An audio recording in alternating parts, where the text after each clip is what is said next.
Magandang umaga, narito na ang mga balita sa inyong PRTV News Break. Nagbabala ang Office of Civil Defense sa publiko na maghanda sa isang posibleng super typhoon na mayroong tinatawag nilang 1,000-kilometer wide reach na tatama sa Luzon ngayong weekend. Ayon sa OCD, dapat maganda ang publiko sa epekto nito sa bansa dahil na rin sa laki ng sakop nito. Sinasabing tatahakin nito ang Northern at Central Luzon, pero sa lawak nitong mahigit 1,000 kilometro, dapat din na nilang maganda ang Metro Manila, Southern Luzon at iba pang mga rehiyon sa bansa.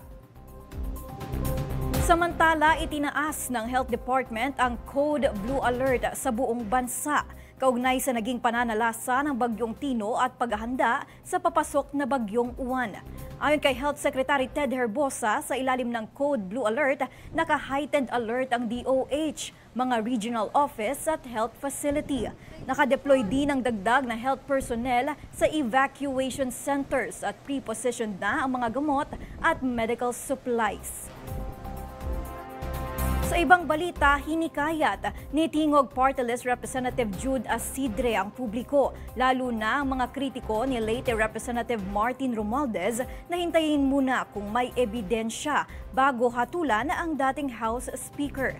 Aniya, wala namang direktang ebidensya na nagsasangkot kay Romualdez sa mga kontrobersya sa flood control na pilit na iniuugnay ng mga kritiko.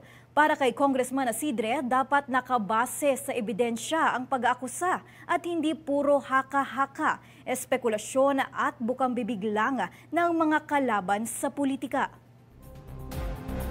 At iyan ang mga balitang nakalap ng inyong PRTV News Break. Live kami sa free-to-air Beam Channel 31, Signal Channel 31 at sa YouTube.